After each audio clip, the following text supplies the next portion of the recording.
Hey Internet, Julian Sanchez here with your WatchCats weekly news roundup for Friday, June 6th, 2025. Noah is unfortunately out sick today, but we should both be back for next week's roundup.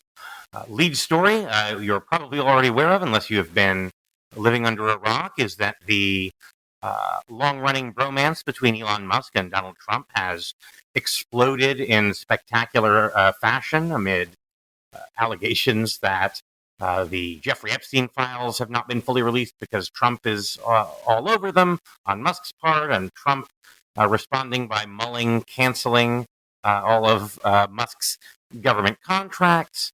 The Doge relevance of this, beyond whatever entertainment value it might have, is that ABC News is reporting a bunch of Doge staffers have expressed worry about their future, are wondering whether they could be targets for political and professional retaliation because of their ties to Musk, and whether it's time for them to start eyeing the doors, even as many of them have settled into permanent government posts. And this is, of course, because Donald Trump has a demonstrated tendency to value personal fealty above all else, as long as you are sufficiently personally committed and demonstrably loyal. Competence and other kind of traditional qualifications for government work are strictly optional. So to the extent that Musk drew very heavily on his own personal and professional Silicon Valley contacts to staff up Doge, you have to imagine the administration is wondering whether it can trust so many Musk people in the upper echelons of the federal bureaucracy where they're now ensconced. And again, by the same token, those folks are no doubt wondering whether it is perhaps time to jump before they are pushed. In the Washington Post, story headlined, Doge vowed to make government more efficient, but it's doing the opposite, noting that the supposed efficiency measures implemented by Doge have in fact added new layers of red tape across many different federal agencies. As the Post puts it, many of the new hurdles federal workers said stem from changes imposed by the U.S. Doge service, Elon Musk's cost-cutting team, which burst into government promising to eradicate waste, fraud, and abuse and trim staff and spending. One example they use, for example, is new requirements to vet contractors for unacceptable adherence to DEI policies. And this has in some cases caused approvals that would normally have taken a day to be dragged out for much longer as they attempt to ensure that contractors are free of the contamination of DEI. Also in the Washington Post, story headlined, Trump races to fix a big mistake. Doge fired too many people.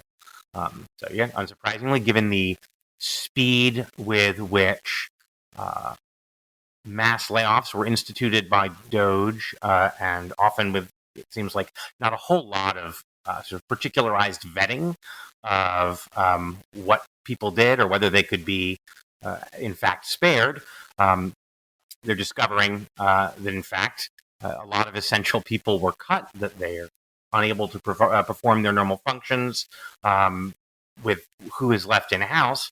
But also, unsurprisingly, a lot of the folks who were laid off either are near retirement age and not interested in coming back, or have found other private sector jobs and reluctant to return. And so, as the Post writes, the administration is seeking workarounds and stopgaps, including asking staff to serve in new roles, work overtime, or volunteer to fill vacancies. A Post review found recent messy rehirings at agencies including the FDA, IRS, State Department, and Department of Housing and Urban Developments. And in some cases is posting new online job listings very similar to the positions that they had recently cut. Over at Matthew Iglesias' newsletter, Slow Boring, there is a longish essay called Yes, Doge Failed and It Matters. It's the whole thing is probably worth a read, but the upshot is, and this is a point I think we've made before in previous episodes of WatchCats, that the sort of the Silicon Valley crew charged in, imagining there were massive amounts of fraud and waste that could just be easily eliminated, and the fact that they have fallen dramatically short of the initial promised spending cuts, according to Matt, shows, well, it turns out that there wasn't really actually that much fraud and waste there, that if there were that low-hanging fruit, it would have been cut already or plucked already. I'm not sure this is entirely right. He says this shows there just isn't a significant amount of fraud in federal outlays. As you may recall, if you watched our interview with Jessica Riedel of the Manhattan Institute, there is good reason, based on internal watchdog reporting, to think that there actually is some significant fraud in the tens, if not hundreds of billions of dollars in various kinds of payment errors, especially in systems like Medicare and Medicaid. But that that does not mean it's easy to find and fix.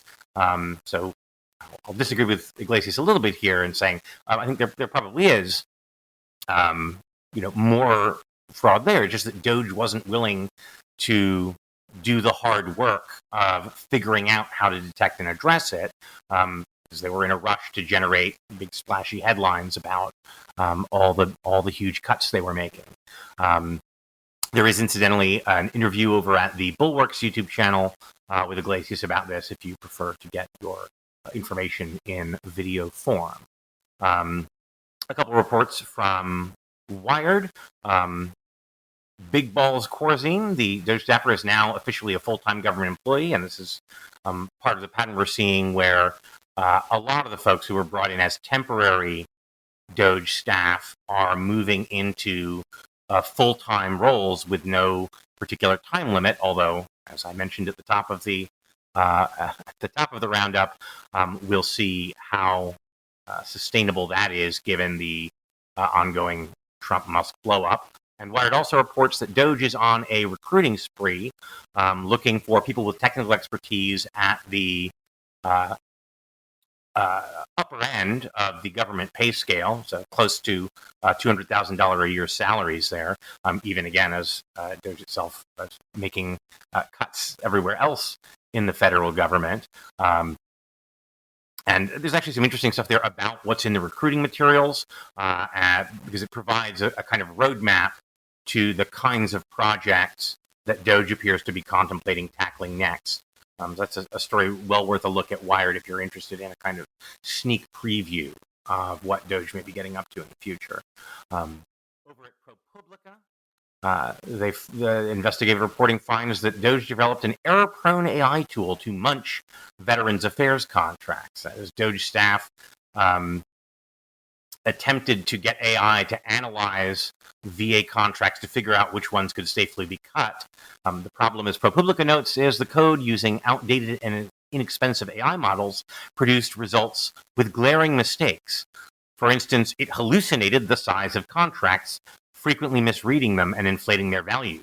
It concluded more than 1,000 were each worth $34 million, when in fact some were for as little as $35,000. I mentioned the Bulwark earlier. Over the Bulwark, there is a story titled "The Check Ain't in the Mail." We've mentioned in passing, I think, before, that a lot of Trump supporters are under the impression that DOJ will not just benefit the public fisc, but them personally. There was a Trump-supporting financier who sort of floated the idea of a DOJ dividend check, a kind of refund to taxpayers, based on all the huge savings that DOJ was supposedly going to achieve. This was never a real thing. This was never something that was authorized by Congress. There is no DOJ dividend. The government spending is up. The new budget bill is increasing the deficit by a massive amount of money. And yet, as the Bulwark notes, some shady MAGA PACs are using the idea of the DOJ dividend and the widespread belief among the base in the DOJ dividend, basically to scam people for donations. So they're sending out emails to supporters suggesting that you have to go sign up with them because otherwise you won't get your Doge dividend check. And so if you sort of solicit them and perhaps throw them a few dollars, it'll ensure that your check will be in the mail after all. Via Politico, a class action lawsuit by Health and Human Services employees alleged that terminations were based on error-ridden personnel records. So this is, again, part of the initial Doge firing spree, and it was based on personnel files, which the lawsuit now alleges contain systemic inaccuracies. Part of a pattern here where really the goal seems to have been produce a big headline number about how many jobs you're cutting without a whole lot of effort put into really determining which jobs were disposable or were eliminable and which weren't, let alone who were the high performers and who were the low performers. Over at Data for Democracy, the newsletter of a Stanford political scientist is a piece titled "They Called It Efficiency, It Was Always a Purge," and this one is a pretty interesting look at the perceived ideological orientation of government agencies that were cut by Doge and one that escaped major cuts and layoffs. And he finds, quite strikingly, that perceived ideological leaning is the strongest predictor of which agencies face cuts and which face increased funding. I think this jives with a suspicion that we have floated here in the past on WatchCats that the kind of libertarianish rhetoric of cutting waste and reducing spending was a publicly palatable rationale for the actual goal of really changing the ideological composition of the federal workforce and the federal bureaucracy. Also, this is not, I suppose, quite news, but it's a report from the office of Senator Elizabeth Warren called "Special Interests Over the Public Interest, Elon Musk's 130 Days in the Trump Administration." So this is a kind of 14-page report on the ways that Warren is, or her staff at least, allege that Musk has effectively enriched himself through his proximity to Trump and his role at Doge to shut down investigations of his own companies, to advantage his own businesses in federal contracts.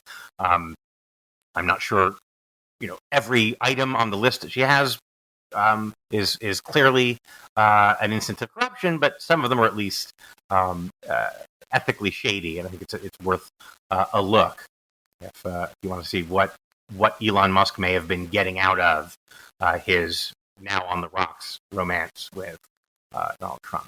And finally, over at Tech Dirt, Mike Masnick has a look at the 23-year-old crypto bro who is now vetoing NSF grants while staring at his water bottle.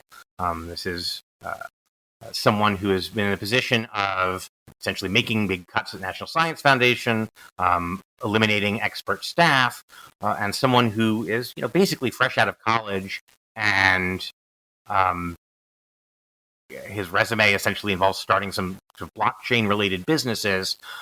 This is the person Doge is effectively put in charge of evaluating scientific grants and the necessity of scientific experts to the operation of the National Science Foundation. Also worth a look, kind of disturbing, but again, part of a pattern we've seen across a bunch of federal agencies. That is our roundup for this week. Hope to see Noah back with me next week, and we'll catch you on the next podcast and the next roundup.